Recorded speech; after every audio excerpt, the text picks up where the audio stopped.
Hi, and welcome to this week's edition of RCS's 5-Question Friday. I'm Dina Houston, your host, and today I have with me Brendan Nobes. Welcome, Brendan. Thank you, Dina. How are you today? I'm wonderful. How are you? Well, thank you. Excellent. Thank you. Excellent. For our viewers, could you just start out by telling us what it is you do here at RCS? My role here at RCS is as Director of Major Projects. That is looking after the projects that we have that are of a large size, and also projects that have a weird kind of contract to them. So they wouldn't be the traditional contract lump sum between the owner and the contractor. There's construction management, and there's unit rate, and there's an element of complexity to them that's in the contracts as well. Can you tell us, how did you arrive at RCS? How long have you been here? What's your story? I have been with RCS for 11 years as of August. I started out as an owner's rep with a company called Easton Construction. We were doing work, I was looking after work down at the Seaport Market and the waterfront. And RCS had a project underway there with Scott Whitehead.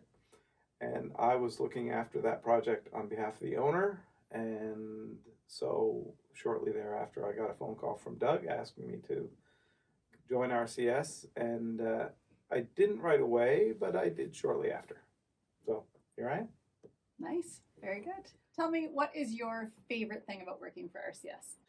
My favorite thing is that there's nothing that we wouldn't try, or there's nothing that, if there's confidence in what somebody's capabilities are, then there's nothing that they can't do. I often say when we interview people that the only limitations that we put on employees are the limitations that they put upon themselves. So if somebody is a project manager and they want to aim higher than that, the limitations are on themselves.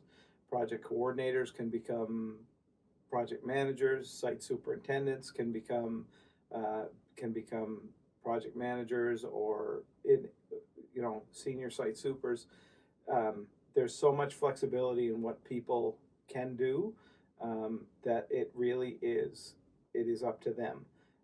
The other piece that goes with that is that when we hire, we hire on fit. So rather than hire what we believe is the best in that role, we hire smart, because smart never changes. So whether it's, in these days of diversity, we were a bit ahead of the curve, because rather than pick out an individual that had a certain skill set, we hired for smart. And when you hire for smart, it doesn't matter what they look like when they walk in the door. Great. Tell me one thing you think the viewers would be surprised to know about you. I did get told these questions a little bit ahead, so I struggled with this one until my daughter suggested to me exactly what it was, because I am a bit transparent, but what people would be probably surprised to know is that about 3 or 4 years ago, my daughter and wife got me hooked on 90 Day Fiancé. And yes, it's true. They are an absolute train wreck, and it is a lot like watching a dumpster fire, but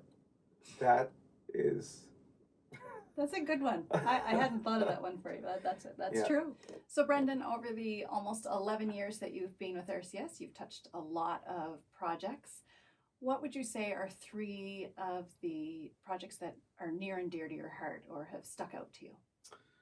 For me, the projects that stick out are not necessarily related to how complicated they were, or how big they were, or how much money we made on them. They're all around what the team was. So, the ones that jump out particularly to me are the Mount St. Vincent project at McCain. That'll always have a spot in my heart. The team there was spectacular. Working with the Mount, working with the architect, the trades, and our site team was fantastic. It was a very enjoyable project. And when I drive by it, I drive by with pride. The Nova Center was another one, working with the Ramia family. They had a vision as to what they wanted to accomplish, and we were fortunate enough to be allowed to help assist with them. They were great to deal with, and they run things like a family, and they took us basically into their family, which was a lot of fun. And the last one is probably the Dartmouth Law Course that we just finished. It was, Stanley tells me, it was from start to finish, it was 81 days, and it was quite a feat. And the Cushman team and the architect Forma and the trades all the way through, they had a challenge, and they decided that they were going to get it done, and they did. And at the end of it, it's all about, for us, we don't want to build one of your projects, we want to build them all. And it's not just words, and the projects that we enjoy most are the ones that when we look back as a team, we enjoy it, and we look forward to the next one as a group again together. Great. All right. Well, thank you very much, Brendan. That's the last of the questions. We're all done for today. I had another 5 answers. We'll get you next time. So thanks very much for taking the time to sit down with me today. We appreciate it. And thanks to you, viewers. And we will be back in a week with another episode of RCS's 5 Question Friday.